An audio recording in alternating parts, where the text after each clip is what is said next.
CorpBiz. Hello viewers, my name is Shalin Verma and I welcome you to our YouTube channel CorpBiz. Today our team brings you another important video in which we discuss the process of surrendering an environmental clearance certificate. As we know, environment clearance process involves a detailed assessment of the proposed project's potential environmental impacts before implementing the project and also requires formulating an environmental management plan to mitigate any such impacts.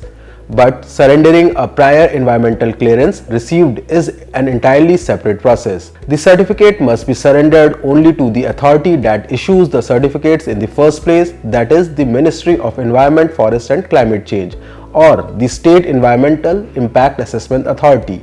Surrendering an environmental clearance can be done only under certain circumstances, such as if the project is no longer viable or has been abandoned or has undergone significant changes that affects the environment.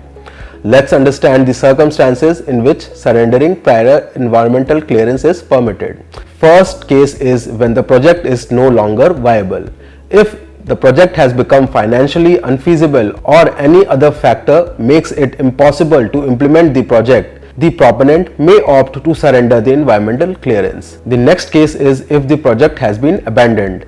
If the project has been abandoned for any reason including financial, technical or legal issues, the proponent may surrender the clearance certificate. The next condition is if the project has undergone significant changes. If any changes in the project affects the environment, such as changes in the location, scope, design or technology, the project proponent can choose the option of surrendering prior environmental clearance and seek a fresh clearance based on the revised project proposal.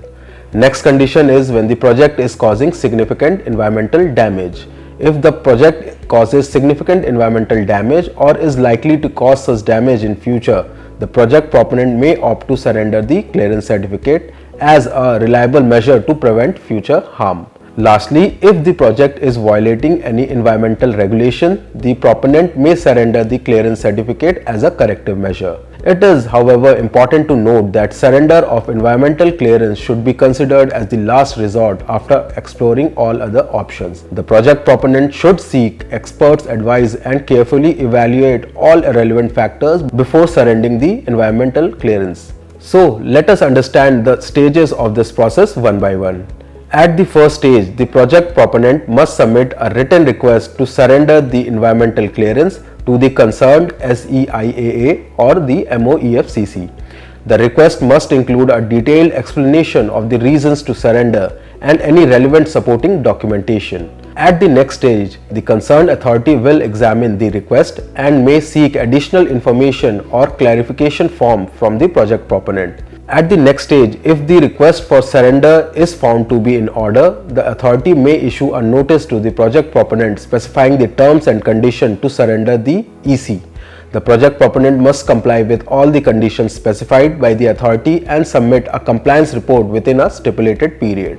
At the next stage, the concerned authority may cancel the environmental clearance and update its record accordingly. It is now important to note that the surrender of environmental clearance certificate does not absolve the project proponent of any liability for any environmental damage caused by the project during its operation.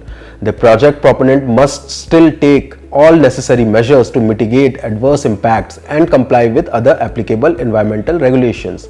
Lastly, the project proponent must be aware of the regulations involved in the surrendering of EC. It is also important to note that the surrender of the clearance certificate should be considered only as the last resort after all other options have been exhausted. The proponent must also follow procedures and timelines specified by the concerned authority, provide a detailed explanation of the reasons for surrender and comply with the terms and conditions specified by the authority, and also submit a compliance report demonstrating all conditions have been met.